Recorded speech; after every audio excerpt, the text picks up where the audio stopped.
વાઘોડિયા તાલુકાના દેવનદી કિનારાના વિસ્તારમાં રાત્રે અને દિવસે દીપડાનો વસવાટ છે તેવું કહી શકાય। ફરી એક વખત દીપડો દિવસમાં દેખાયો છે અને જે વિડીયો સોશિયલ મીડિયા પર ખૂબ વાયરલ થઈ રહ્યો છે, લોકો સુધી આ વિડીયો પહોંચ્યો છે એટલે અહીં વિસ્તારમાં રહેતા લોકોમાં પણ ભારે ભયનો માહોલ છે। આ વિડીયો વાઘોડિયાના મુવાડા વડિયાપુરા ગામની સીમનો હોવાનું જાણવા મળી રહ્યું છે। અહીં દીપડો દેખાતા ગામના લોકો અને ખેડૂતોમાં ભારે ભયનો માહોલ છવાયો છે। આ દીપડાને વહેલામાં વહેલી તકે વન વિભાગ દ્વારા પાંજરું મૂકી પાંજરે પૂરવામાં આવે તેવી લોકોની માંગ છે। આ પહેલા પણ વાઘોડિયા તાલુકાના મહાદેવપુરા ગામે રાત્રિ દરમિયાન પશુપાલકના વાછરડા પર હુમલો કરી અને દીપડો ભાગી ગયો હતો। રાત્રિ દરમિયાન દીપડાએ વાછરડા પર હુમલો કરતા પશુઓએ અવાજ કર્યો અને પશુપાલક જાગી ગયા હતા એટલે વાછરડાને છોડીને જ દીપડો ત્યાંથી ભાગી ગયો હતો। એટલે આ રીતે દિવસે અને રાત્રે બંને સમયે દીપડો અહીં દેવનદી કિનારાના આસપાસના વિસ્તારમાં દેખાય છે ને તેના કારણે વિસ્તારમાં ભારે ભયનો માહોલ છે। મારું નામ વસાવા રતિલાલ નરોત્તમભાઈ છે।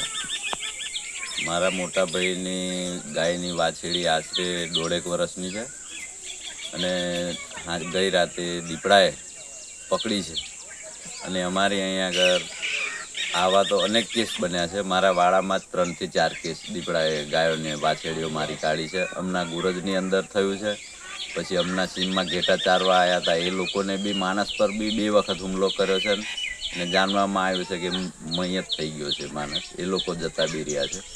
અને આવું અનેક વખત અહીંયા આગળ બનતું આવ્યું છે। ગુરજમાં હમણાં થોડાક જ દિવસ પહેલાં થયું છે અને અમે ખેડૂત છે, અમારે ઢોર ઢાકર રાખીને જીવન ગુજારો કરવાનો હોય।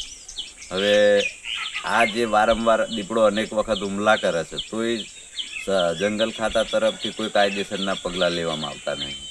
હવે અમારા જાનમાલને નુકસાન થાય એનું જવાબદાર કોણ? હવે અમારી સરકારને રજૂઆત છે કે એને પકડવાની કે ગમે તે વ્યવસ્થા કરીને બી આનો નિકાલ કરે। આ આવતા દિવસોમાં ગમે તેવું બી મોટું રૂપ આકાર આપી શકે એમ છે અને દીપડાનો જુસ્સો ને એનો હેરાનગતિ દિવસે દિવસે વધતી જાય છે।